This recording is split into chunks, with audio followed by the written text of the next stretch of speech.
Hello，大家好，我係李梓敬，今日係2025年7月2號，今日咧想同大家分享幾件事嘅。嗱，首先咧，民主黨嘅李華明突然間咧現身7·1酒會喎，究竟民主黨係唔係可以鹹魚翻生呢？我哋國家又係點樣支持翻一啲因為西方制裁而利益受到損害嘅人呢？另外有報道話最近俄羅斯出現中國熱喎，究竟點解呢？中國男人喺俄羅斯又係唔係已經變成搶手貨呢？最後特朗普嘅大而美法案喺參議院驚險過關，點解馬斯克會咁大反應呢？兩個昔日嘅盟友而家已經反目成仇啦，究竟最終會誰勝誰負呢？咁開始之前，希望大家喺右下角嗰度免費訂閱我哋嘅頻道，留言讚好，同埋將呢條片廣傳開去，等更加多嘅市民可以了解一下西方媒體唔想你知道嘅真相。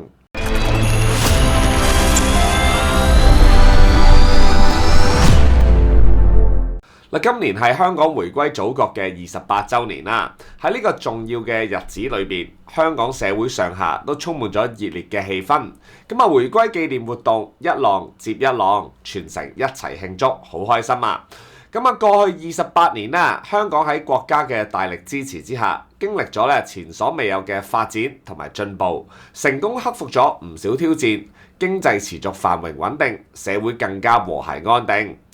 香港能夠有今時今日嘅成就，就梗係靠一班為香港作出貢獻嘅人啦。所以最近喺政界裏邊最多人討論嘅話題，就一定係今年嘅授勳名單啦。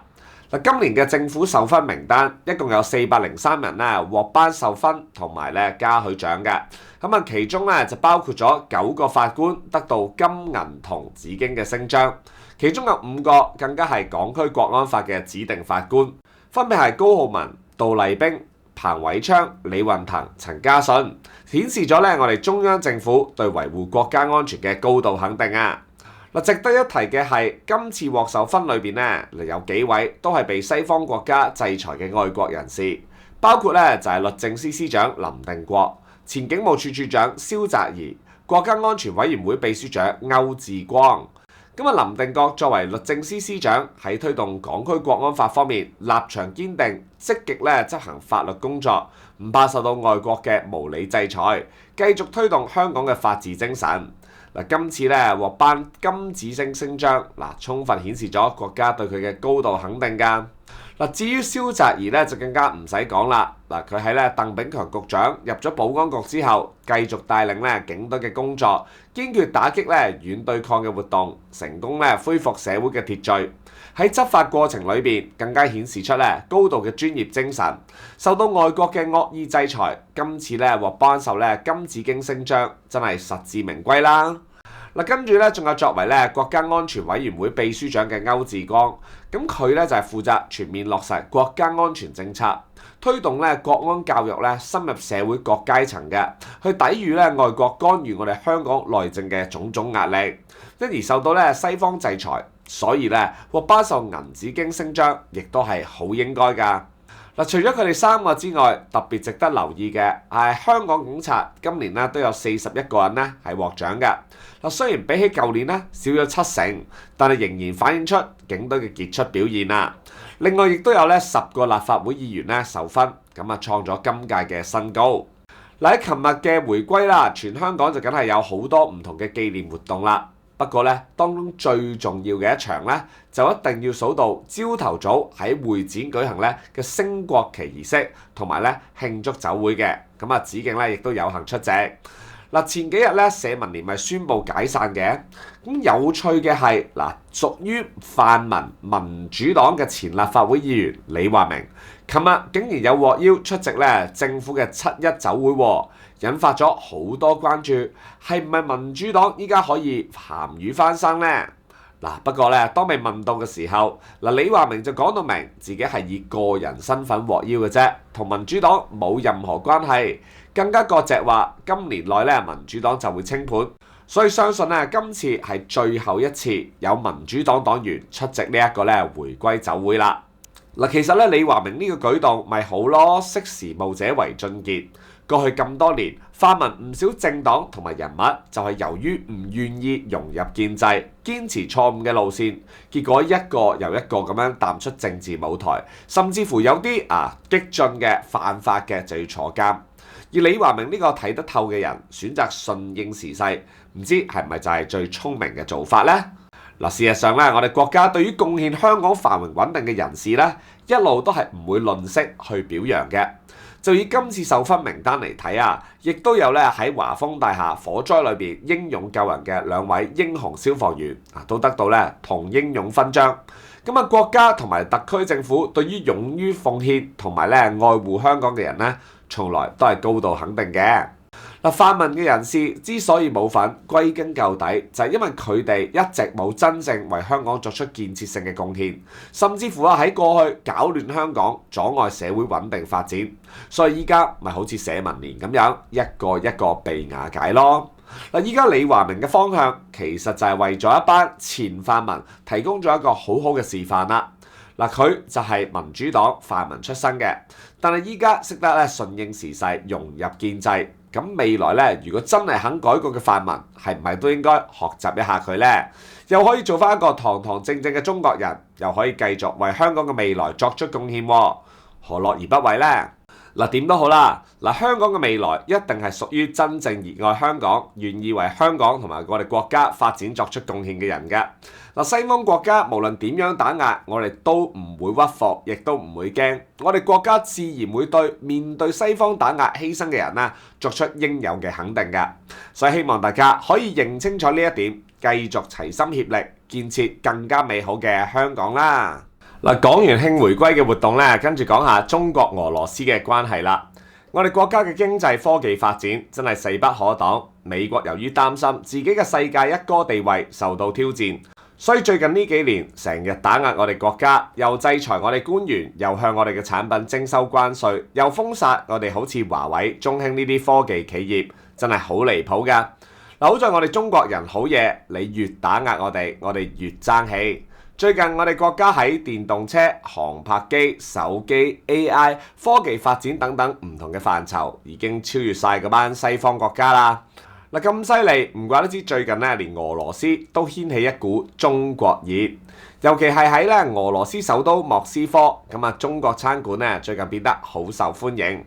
好似喺莫斯科嘅唐人街，最近幾個月餐廳都人頭湧湧，甚至乎係要排隊入座嘅。根據報道，依家俄羅斯人越嚟越中意中國菜，特別係喺北京填鴨啦，係火鍋啦，同埋麻婆豆腐，簡直瘋魔俄羅斯嘅年輕人。點解中國餐館突然間喺俄羅斯咁受歡迎呢？原來就係要多得西方國家對俄羅斯嘅制裁啦，令到俄羅斯轉向中國市場。俄烏戰爭爆發之後，西方國家聯合一齊制裁俄羅斯，搞到俄羅斯喺經濟、貿易、科技領域同埋西方嘅關係就跌入冰點，仲要切斷咗好多供應鏈，令到俄羅斯就要靠翻我哋中國製造嚟填補西方企業喺離開之後嘅空白啦。除咗飲食方面俄羅斯喺其他領域亦都加強咗同我哋中國嘅合作㗎。好似而家喺俄羅斯嘅街道經常都會睇到我哋中國製嘅電動車。除咗中國之外佢哋亦都嘗試加深同其他友好國家嘅合作喎。好似6月17號，俄羅斯就宣布恢復咗莫斯科去北韓平壤嘅直達列車，連帶中國東北嘅貿易量亦都開始明顯增加。呢架列車係自從新冠疫情以嚟第一次恢復通車嘅，代表俄羅斯進一步加強同北韓嘅貿易合作，尤其喺能源同埋糧食方面嘅交流。所以話西方國家嘅制裁有時真係反而益咗我哋中國㗎。好似自從美國對我哋科技進行封殺之後，原來反而激起咗我哋中國更加快達成中國製造2025嘅目標。其實早喺2015年中國政府就已經定下咗呢個目標啦，希望透過自主創新，令中國從世界工廠升級去到世界製造強國。雖然美國嘅高度關注同埋打壓不斷，但係正正就係因為咁樣，令到我哋更加堅定決心，加快發展高科技產業，實現技術突破啊！而且最近咧仲有消息話，國家主席習近平依家準備緊咧推出升級版嘅中國製造2025計劃，咁啊進一步加強咧喺 AI 啦、半導體啦、航太技術等等方面嘅投入，全面提高中國嘅科技自立自強能力，務求完全擺脫對西方科技嘅依賴啊！嗱，事實證明，美國嘅打壓政策唔單止冇令到我哋中國停步，反而加速咗我哋嘅崛起。呢個情況就連國際社會都逐漸睇清楚啦。美國嘅霸權主義根本唔可以維持得耐㗎，好多國家都開始同我哋中國加強合作。俄羅斯就係一個最好嘅例子啦。點都好啦，我哋中國人就係咁噶啦，你越打壓我哋越爭氣。正所謂弱國無外交，我哋只有自強不息，先至唔會俾人蝦。所以我哋中國人，大家一定要繼續努力，發奮圖強。世界嘅未來一定屬於我哋中國嘅。第時西方國家想點樣打壓我哋都唔使驚啦。嗱，講完俄羅斯，跟住講下咧特朗普同埋馬斯克呢一對歡喜冤家啦。嗱，特朗普喺舊年贏咗美國總統選舉，今年1月咧重返白宮之後，即刻四周圍咧點火頭，又話要加拿大做美國第51個州，又話要出兵奪取格陵蘭同巴拿馬運河，仲向我哋國家嘅產品加收關稅，真係好離譜㗎。嗱，佢仲請咗全球首富 Tesla 創辦人馬斯克掌管新成立嘅政府效率部，負責咧裁減開支同埋人手。不過佢哋亂咁炒人，影響公共服務，就連國安專家都炒埋，後尾搞到要請返。總之就係亂晒大龍啦。馬斯克亦都搞到好冇癮，之後咧離開咗美國政府添。不過咧特朗普似乎仲未想收手，最近又搞出咗個所謂大而美法案 One Big Beautiful Bill。咁呢個咧法案喺參議院咧經過超過24鐘頭嘅激烈辯論之後，最後竟然係靠副總統曼斯J.D. Vance 投下決定性嘅一票，就以51票對50票咧驚險過關。呢個法案咧長達940頁㗎，咁內容涉及咧稅改啦、移民啦、邊境建設同埋軍事支出，包括咗咧未來10年咧係減稅4萬億美金，但係同時咧又削減咗好多福利支出。好似聯邦醫療輔助 Medicaid 啦，同埋咧呢個營養補充援助計劃SNAP 嘅等等，咁搞到咧好多美國人會失去醫療保障同埋基本嘅生活援助。咁呢個法案咧好有爭議性㗎，搞到共和黨內部分裂，甚至乎咧有共和黨參議員都公開鬧爆特朗普背叛選民嘅承諾。好似北卡羅連納州嘅共和黨參議員Thom Tillis 咧就話特朗普之前明明應承咗唔會削減呢個聯邦嘅醫療輔助㗎，咁但係咧依家呢個法案一旦通過咧，北卡羅連納州就會有663000人咧失去呢個醫療輔助，咁佢根本就冇辦法可以向選民交代喎。Tillis 仲話白宮嗰啲顧問根本就係門外漢，亂咁俾建議。搞到咧特朗普背叛咗自己嘅承諾，佢仲話自己唔會再競逐連任啦，因為咧根本冇辦法再支持咧特朗普呢啲咁嘅政策。而共和黨內咧嘅 Lisa Murkowski 啦，同埋咧呢個 Susan Collins 呢兩個參議員咧，亦都再一次倒戈，咁支持咧民主黨提出嘅修正案，反對咧削減福利支出，搞到特朗普嘅法案更加難搞啊！Murkowski 咧係阿拉斯加州嘅資深參議員，咁成日喺關鍵時刻倒戈嘅，令到特朗普好頭痛。而 Collins 咧就係咧 Maine 嘅呢個參議員，亦都係咧共和黨內嘅溫和派代表，經常咧就係同特朗普唱反調。咁呢啲共和黨嘅參議員咧，明顯就係睇唔過特朗普亂咁嚟，唔想再同佢同流合污啦。不過最值得食花生嘅地方就係特朗普呢個法案仲搞到佢昔日嘅盟友馬斯克反目成仇。咁馬斯克最近咧喺社交平台 X 上邊咧公開鬧爆呢個法案，話呢個法案將美國國家債務提高去到5萬億美金，仲話咧共和黨已經變成咧一黨獨裁，根本唔理人民嘅死活。馬斯克甚至話，如果參議院通過呢個法案，第二日佢就會成立一個新政黨，叫做美國黨 The America Party， 咁取代共和黨咧同埋民主黨，話真正為美國人民發聲。特朗普見到馬斯克咁樣公開反對自己，又點會吞得落呢一啖氣啊？即刻咧就喺自己嘅社交平台 Truth Social 上面反擊，就話馬斯克一早就知道自己反對電動車嘅強制令，咁佢哋咧美國叫 EV mandate， 即係嘅意思咧就係一定要用電動車，唔可以用其他嗰啲車。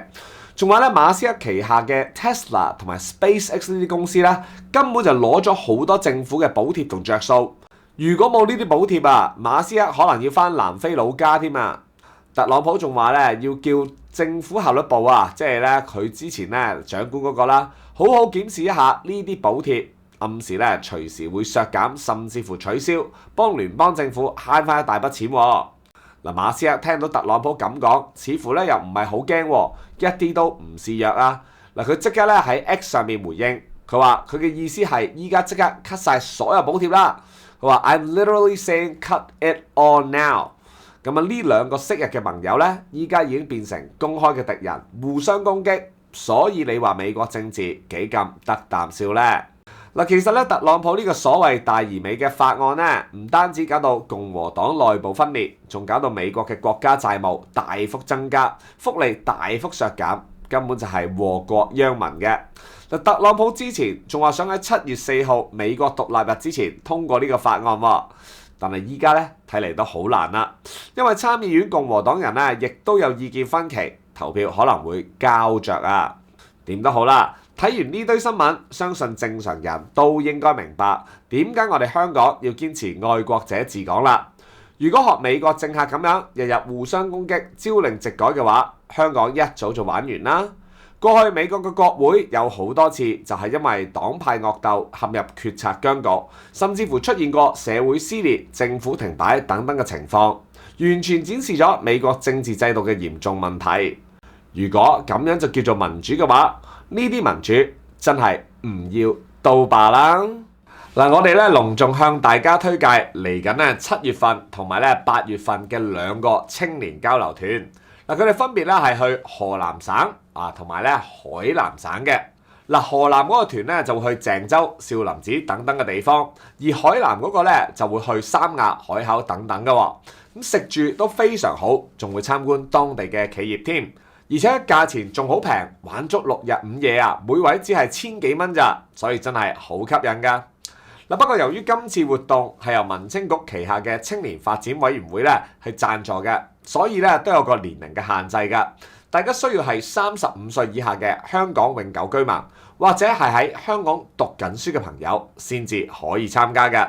嗱，如果大家有興趣或者識得人有興趣同我哋一齊去河南或者海南嘅話咧，就請 WhatsApp 我哋91571452，91571452。我哋名額非常有限，係先到先得㗎，希望到時可以見到你啦，拜拜。